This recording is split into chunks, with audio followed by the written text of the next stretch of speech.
What's up, guys? I just wanted to talk to y'all today about some ways to defend your house outside of a weapon. And I know some of y'all may not want to hear that, but you really need to ask yourself, am I doing everything I can to protect myself and my family? I'm a strong believer in the Second Amendment, of course, but that should always be your last option. You know, pretty much anybody's going to tell you that, whether, they're super gung-ho Navy SEAL guys or just, your regular Joe down the street. A lot of people understand this. Now, you have a lot of things to consider when you talk about defending your house. For one, are you locking your doors? Are you using a good quality doorknob? Are you using good quality door? A lot of people will run down to the pawn shop and spend, $1,000 on a gun, but they won't spend $50 on a doorknob or one of those alarm style systems. They're like a couple $100, like a doorbell, so you can see who's at your door, something like a Ring camera. And you can talk to them through the doorknob, like, hey, leave my house. Then you have doors, solid, heavy, wood-clad door, not wood-clad, but like heavy wood doors. Then you have metal doors with good, thick metal. And there's a lot of other things that you can do, like instead of using those little tiny screws that doorknobs come with, the latch, the bolt, whatever you call it, the striker, that's the word. Instead of using those little bitty 1/2-inch screws they send in some 3-inch decking screws. And, that gives a lot more that can't be just ripped out.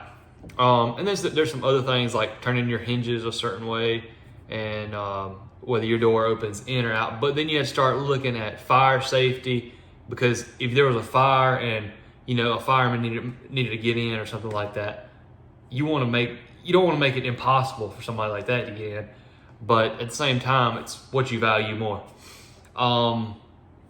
Cameras. We live in a time where cameras are extremely cheap. I have cameras on my house, and I actually have one as soon as you walk in to my office, and where's one of the entry doors is at for my house.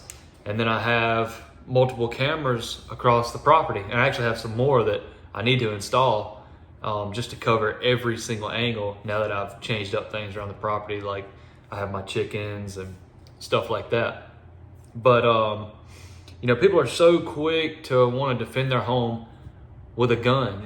That's, like I said, you need to look at that as your last possible option. The best thing you can do is keep people out.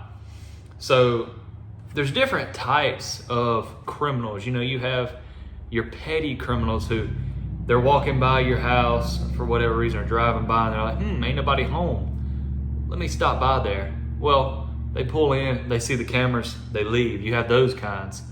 Then you have the kinds that might pull in and they're gonna go around testing all the doors, seeing if they're locked. And if they're not locked, then they might just go in. And that's another key thing. Definitely lock them doors. I know I touched on that. Lock your doors, because that's going to give you more grounds in court and things like that. You have thieves and criminals, what I like to call like the second level, who they see the camera, they don't care. They're still going to come in and they're going to kick the door in. As long as you're not home, they don't really want to hurt nobody, and they probably wouldn't. If they seen somebody was home, they would never try it. You have those. And then you have the third, the worst, the ones that don't care if somebody's home, the ones that may actually just be looking to hurt you, may not even be looking to steal.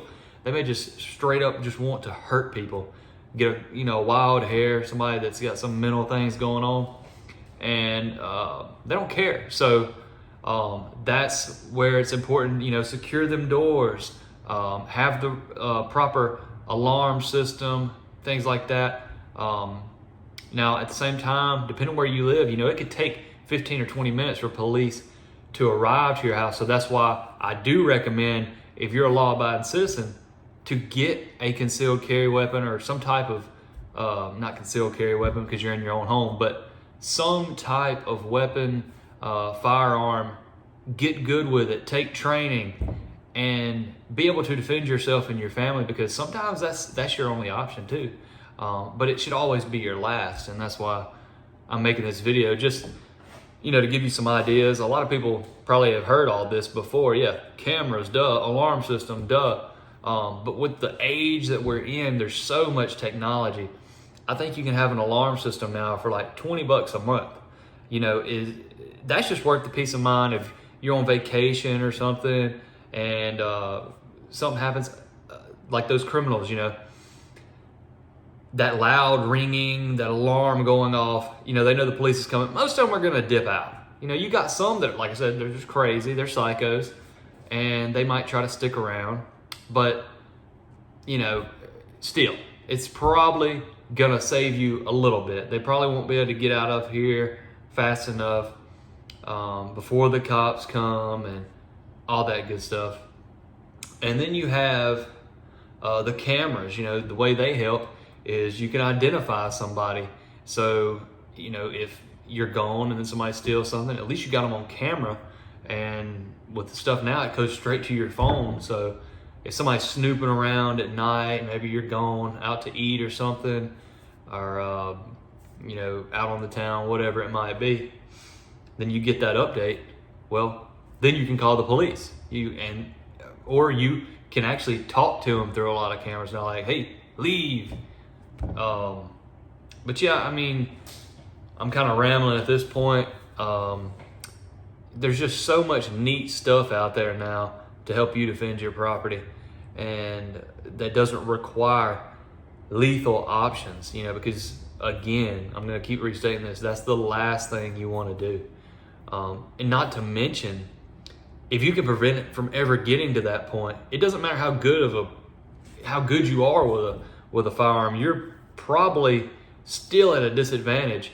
In the middle of the night, you wake up, somebody's beating on the door, especially if it's multiple people. That's where it goes into having good locks, good doors. That's going to help you buy time to get prepared, because if you're in a dead sleep and you wake up, everybody's been there. You're not 100% usually. You're going to be disoriented. It's going to take you a couple of seconds, a couple of minutes to actually get your wits about you. So if you are going to use a firearm to protect yourself as one of the options, you need to have an ease of access that's also safe, though, for the people around you, especially if you have kids. So what I did, I put a little wall-mounted fingerprint safe on the wall. I'll show that right here. And also in the other corner of my house, another spot of my house, I have some safes. And pretty much the way I have my house triangulated is, no matter where I'm at, I'm very close to something to defend myself with it. And even if you're somebody that's not comfortable with using a firearm, get you something. That's another thing. Technology is great these days. I was looking at the pawn shop the other day. They have some new pistols. They have like an airsoft type BB, but there's pepper gel in them. And it's not lethal. I guess it could pop somebody's eye out or something. Anything can happen, but if you're somebody that just knows they couldn't live with having to take somebody's life or gravely injure somebody, or if you're just not comfortable with a real gun. There's people out there. You're out there. Somebody's watching this. You're probably not comfortable with a gun. If you've made it this far, those options like that, instead of like the old school pepper spray that only probably goes 10 feet or whatever, you have this pepper gel gun that can shoot 20 feet. And you also have all these other non-lethal rounds for real guns. Like, I think CCI makes some shot shells for 9mm, and I think they even make it for 45 ACP, that I'm telling you, you start firing that off, people's gonna get out of there. And or at least it's gonna deter them in some form or fashion, and maybe you can have time to get away, whatever, because that's the other thing. The best thing to do is to get away. Another thing that is A more expensive option is safe rooms. A lot of houses are being built now with safe rooms that can be locked from the inside or the outside. My issue with that is, though, if the guy went crazy and maybe burnt the house down, that could be kind of dangerous. But a panic room or something like that, it could be a good option, especially if somewhere to put your children, like, hey, you stay in here and I'll try to defend this property, or whatever. But like I said, if you take all these steps in the right direction, there's a good chance nobody's ever going to mess with you.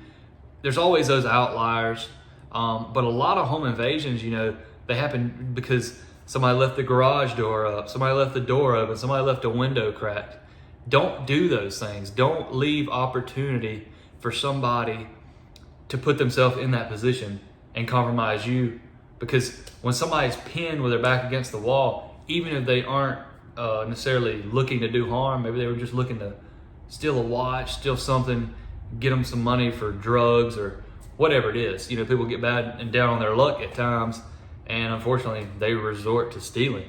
And it's just the reality of the world. But if you make it to where it's easy for them to steal, then you're kind of setting yourself up as a target. So definitely, you have the cameras, you have the locks, upgrade your doors, upgrade your windows, do everything you can, even putting signs up, just putting a sign up that says this property is secured by something. They make these fake signs that says the property is secured and it's really not. I don't recommend that because it's probably better just to actually use an alarm system, because that's going to really deter people. If the sign don't get them, maybe that loud sound it will, or something. So if you made it through all my rambling, guys, thanks for watching, and I hope you enjoyed the video. I hope I gave you some ideas, but mainly I just want everybody to be safe. Be safe out there. The world is crazy, and your house is supposed to be your safe place. And unfortunately, in the world we live in now, especially if you live in a rough neighborhood, the times are changing. You can't leave your doors unlocked anymore. You can't do that. Even if you think you can, even if you live in a great neighborhood, I wouldn't recommend it. It's just not worth it, because you don't know your neighbors well enough. Even if you know him good enough, you grill on the weekends with him, something may happen. He may get down on his luck. He may go crazy, may get on drugs. And then it may be that very neighbor trying to break into your house that you always leave the doors unlocked. And it's going to be pretty easy to get in if that door is unlocked one night. But guys, thanks for watching. I'll see y'all on the next one. Have a good one.